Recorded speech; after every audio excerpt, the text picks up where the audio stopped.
Hey everyone, welcome back for another deep dive. Yeah. Today we're going to be looking at a couple excerpts from the Resilience podcast. Mm-hmm. And we've got some pretty amazing entrepreneurs featured in these clips. Absolutely. We've got Sarah Blakely, Yes. who is the founder of Spanx, Mm-hmm. and Richard Branson, who is the Oh, Ford. founder of the Virgin Group. Yes. So these are people who... Big names. Yeah, big names. And Yeah. they built billion-dollar empires. Exactly. From really, kind of humble beginnings. Right. And facing a ton of obstacles along the way. Yeah, so they've had to be resilient. For sure. I think what's interesting is they both seem to have this ability to just bounce back from anything. Yeah. What do you think is the key to that? Well, I think you hit the nail on the head. It's resilience. Yeah. And I think both Blakely and Branson have mastered the art of not just, surviving challenges, but really using them as stepping stones to something greater. Okay, so let's unpack Blakely's journey first. Sure. Starting Spanx with just $5,000 is impressive enough. Right. But then you've got all this rejection from manufacturers. Yeah. How do you not just give up at that point? Right, like how did you keep going?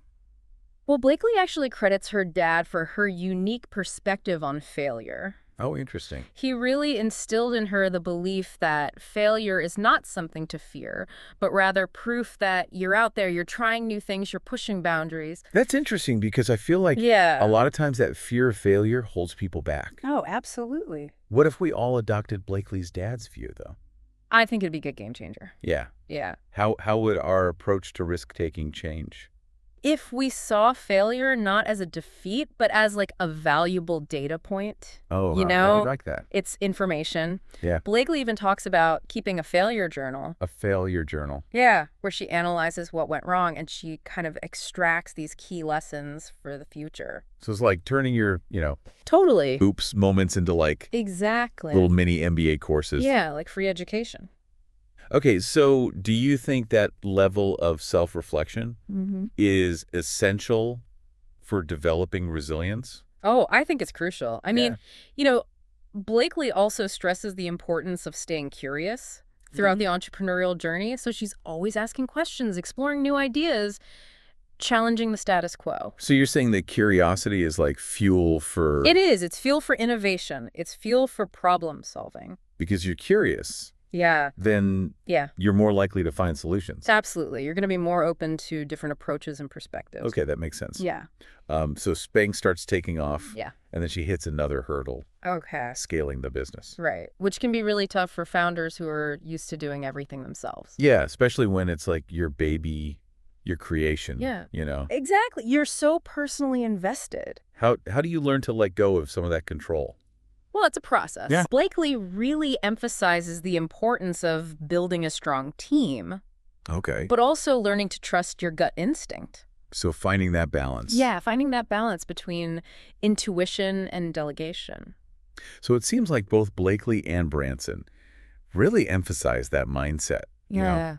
Like it's not just about having a great product, it's about having the inner strength to deal with the challenges. Right. It's that mental toughness. Yeah. And they don't just endure setbacks, they like reframe them. Exactly. Like Blakely with her failure journal. And Branson seems to almost like welcome those challenges. He Yes. wants to test his limits. Yeah, he's It's the boundary. kind of a daredevil entrepreneur. Yeah.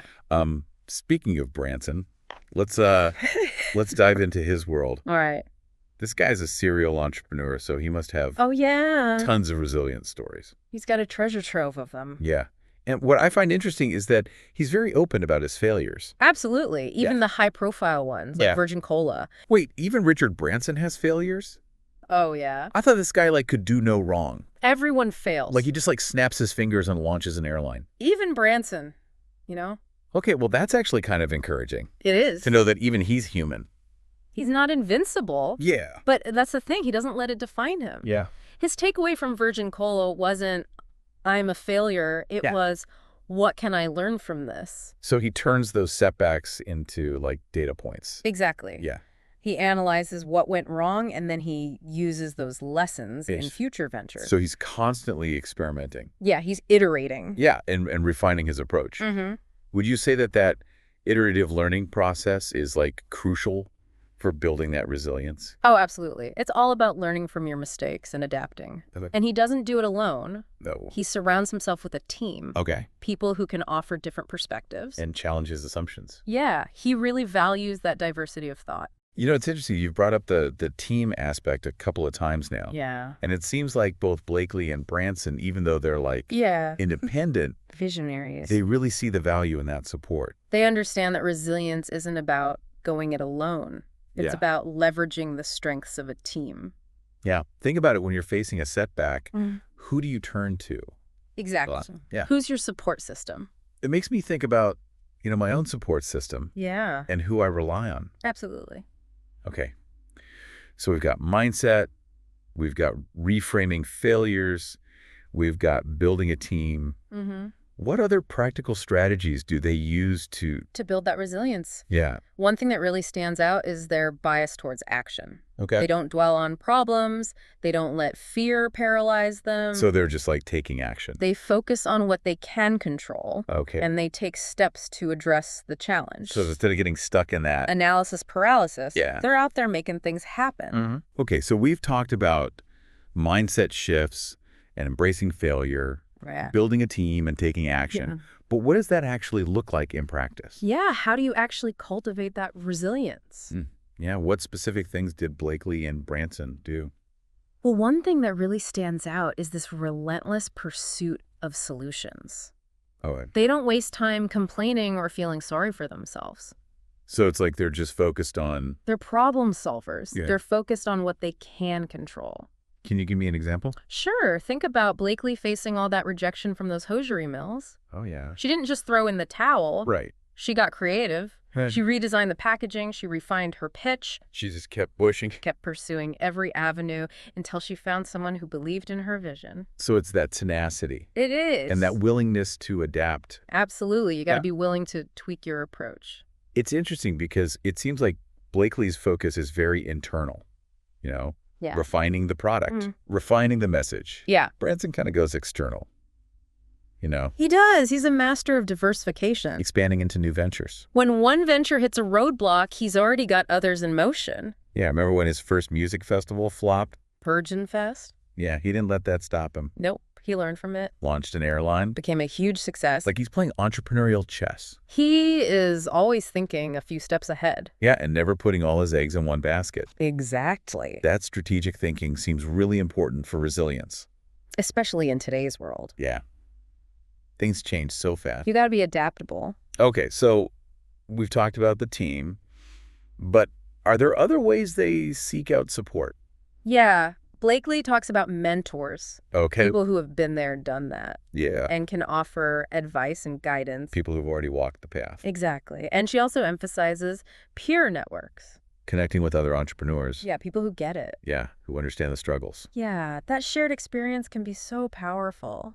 And Branson, with his network, I'm sure he's got like a Rolodex of experts. Oh, yeah, he's got connections. But you know what else he emphasizes? What's that? Humor. Oh. He doesn't take himself too seriously. Oh, that's good. He sees challenges as adventures. He has fun with it. He does, and that can really help maintain perspective. Yeah, sometimes you just got to laugh. Absolutely.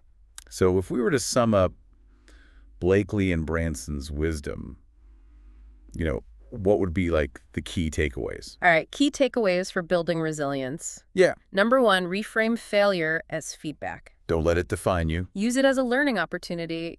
Keep that failure journal.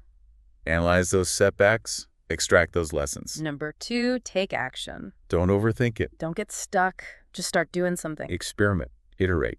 Find what works. Number 3, build that support network. Surround yourself with people who believe in you. Challenge. You offer different perspectives. Mentors, peer groups.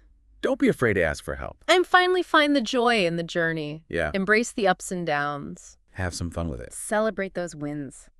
Awesome. So as we wrap up this deep dive into resilience, what's one question you want our listeners to think about? If you knew you couldn't fail, what seemingly impossible dream would you pursue? And what's the smallest step you can take right now to start making that dream a reality? I love that because it reminds us that resilience is not just about bouncing back. It's about having the courage to go after those big dreams. Absolutely. Thanks for diving deep with us today. Until next time, stay curious, stay resilient, and keep chasing those dreams.